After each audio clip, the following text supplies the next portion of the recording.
Hey guys, welcome back to my channel, Mr. English Studio. Hey everyone, today we're diving into a topic almost everyone can relate to, money.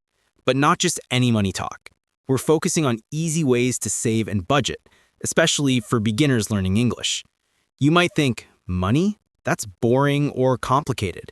But stick with us, because understanding money management can actually be fun and super useful. Absolutely, James.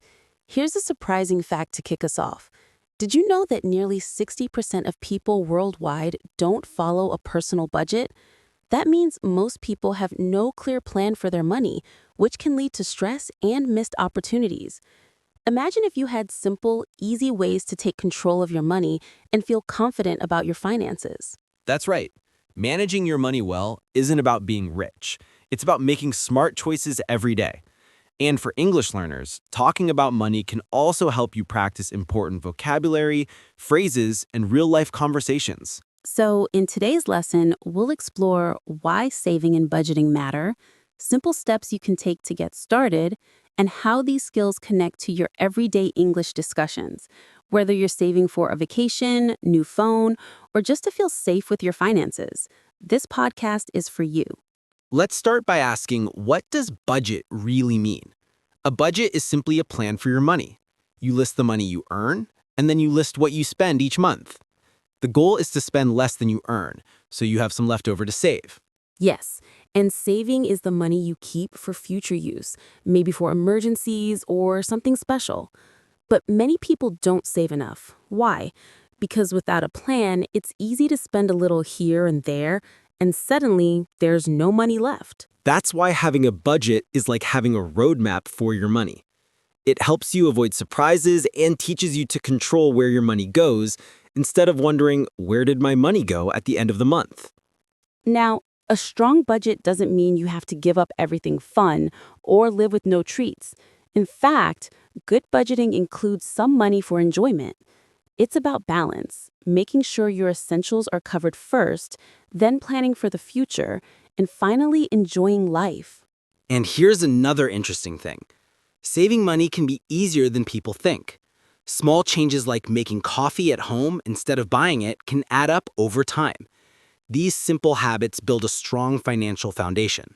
Also, English learners, talking about money means learning new words like income, expenses, savings, budget, and phrases such as living within your means or cutting costs. These expressions will make everyday conversations much smoother. So, today we're not just learning English, we're learning life skills that can help you in many ways. We'll go step by step, and by the end of this series, you'll feel confident talking about money and managing it wisely.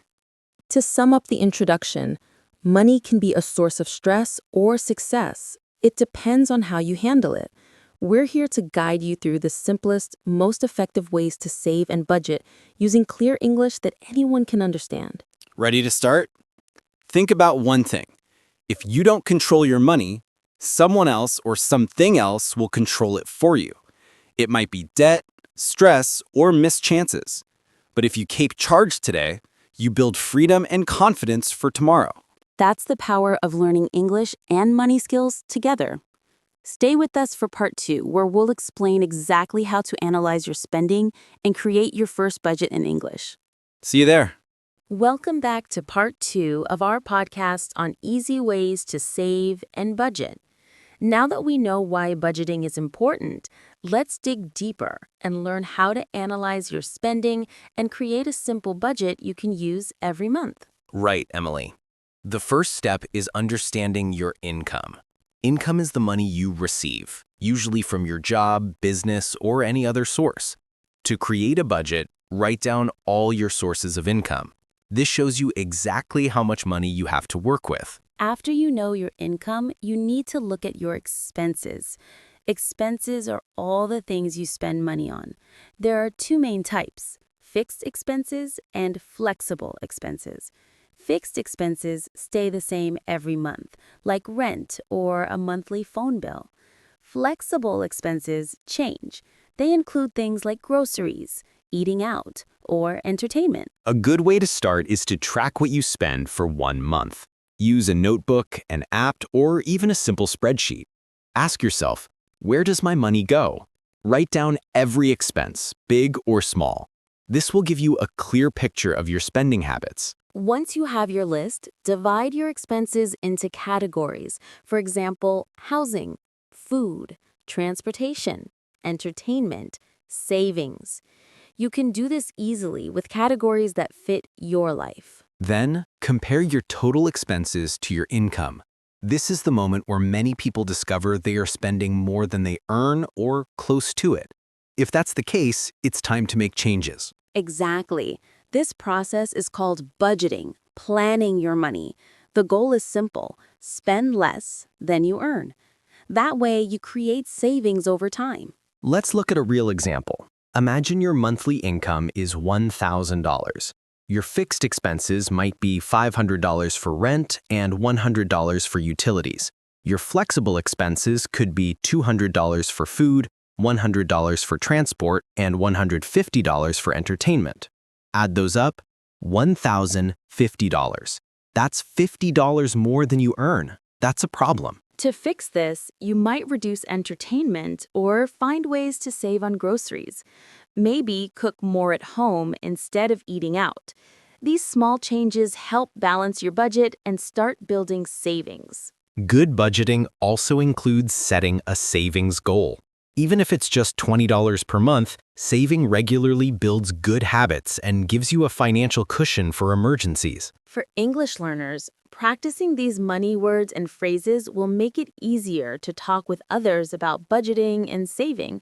For example, you might say, "My fixed expenses are rent and utilities," or "I want to save money by cutting entertainment costs." Another tip is to plan for unexpected expenses. Sometimes bills come that you didn't expect, like a broken phone or medical costs. Having a small emergency fund can reduce stress when things happen. And when you budget, it's important to be realistic. Don't set rules that are too strict or impossible to follow. You need some flexibility to enjoy life while managing your money wisely. So, to sum up part 2, identify your income, track your expenses, categorize them, compare spending to income, and create a budget that includes savings and fun. This simple process helps you take control of your finances one step at a time. Next time, in part 3, we'll talk about practical strategies you can use every day. We'll share do's and don'ts and answer common questions about budgeting and saving. For example, you might say, "My fixed expenses are rent and utilities," or "I want to save money by cutting entertainment costs." Another tip is to plan for unexpected expenses. Sometimes bills come that you didn't expect, like a broken phone or medical costs.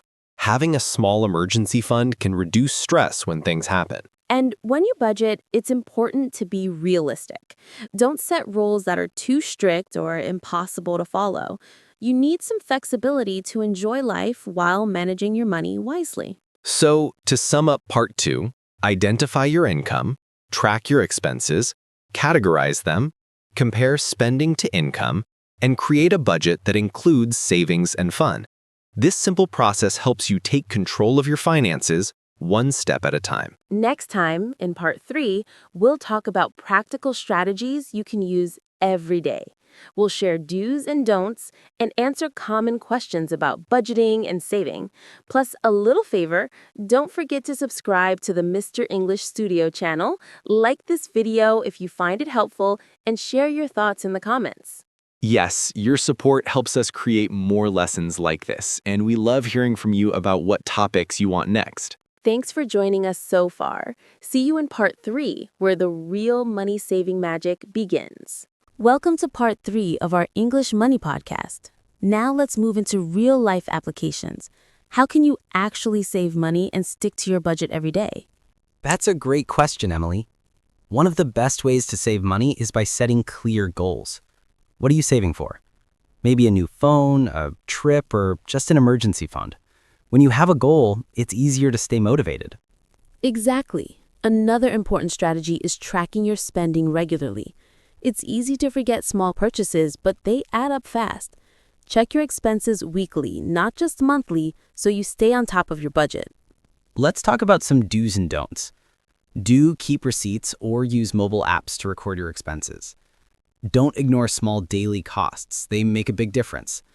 Do plan for treat days where you can enjoy yourself without guilt, but don't overspend. Here's a do you might like. Automate your savings. Set up your bank to transfer a small amount to your savings account regularly. This way, saving becomes easy and automatic. And don't forget the power of cooking at home instead of eating out.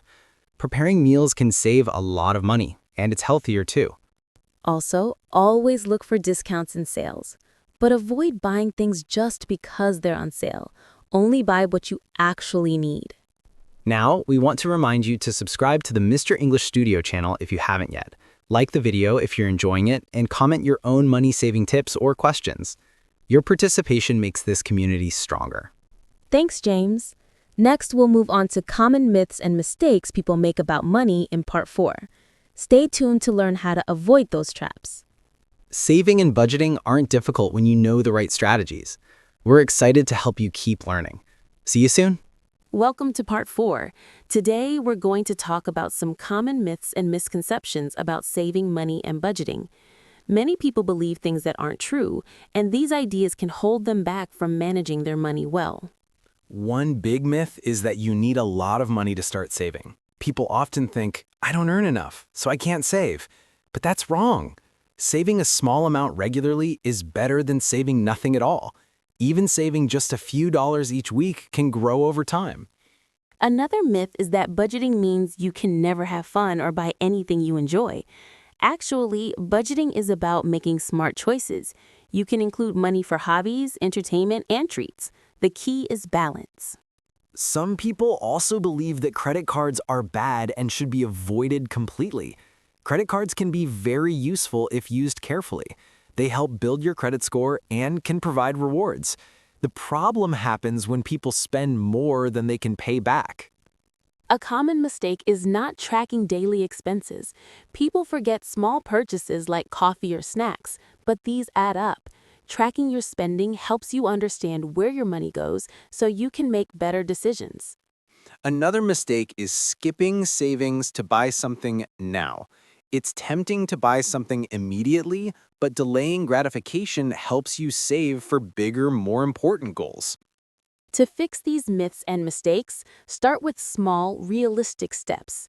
Save what you can, stick to your budget with some flexibility, and use credit wisely. Also, always track your spending. It's the best way to spot mistakes early. Remember, managing money is a skill anyone can learn.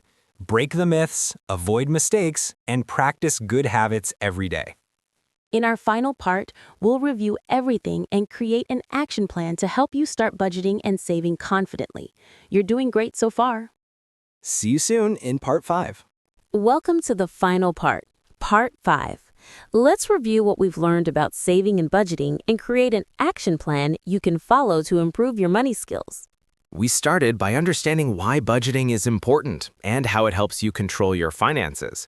Then we looked at how to analyze your income and expenses and set up a simple budget that fits your life. We talked about practical strategies to save money, like setting goals, tracking spending, and automating your savings. And we cleared up common myths and mistakes that can slow you down. Now, here's an action plan you can follow right away. Write down your income sources and total income for the month. Track all your expenses for at least 1 month and group them into categories, fixed and flexible. Compare your spending to your income. If you're spending more than you earn, look for small changes to reduce flexible expenses. Decide on a realistic amount to save every month, even if it's small. Automate it if possible. Use money-saving strategies like cooking at home, looking for discounts, and avoiding impulse buying.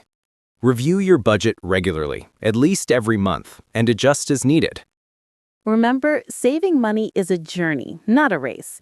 It's okay to make mistakes. The important part is to keep learning and improving. Also, learning English and money management together gives you double power. The better your English, the easier you'll find talking about money, reading financial information, and making smart decisions. We hope this series has helped you feel more confident about saving and budgeting in English. Keep practicing, keep saving, and enjoy the freedom that comes from controlling your money. Thanks for joining us through all 5 parts. Don't forget to subscribe to Mr. English Studio, like the video, and comment with your money-saving success stories or questions. See you next time for more English learning and life skills. Bye for now.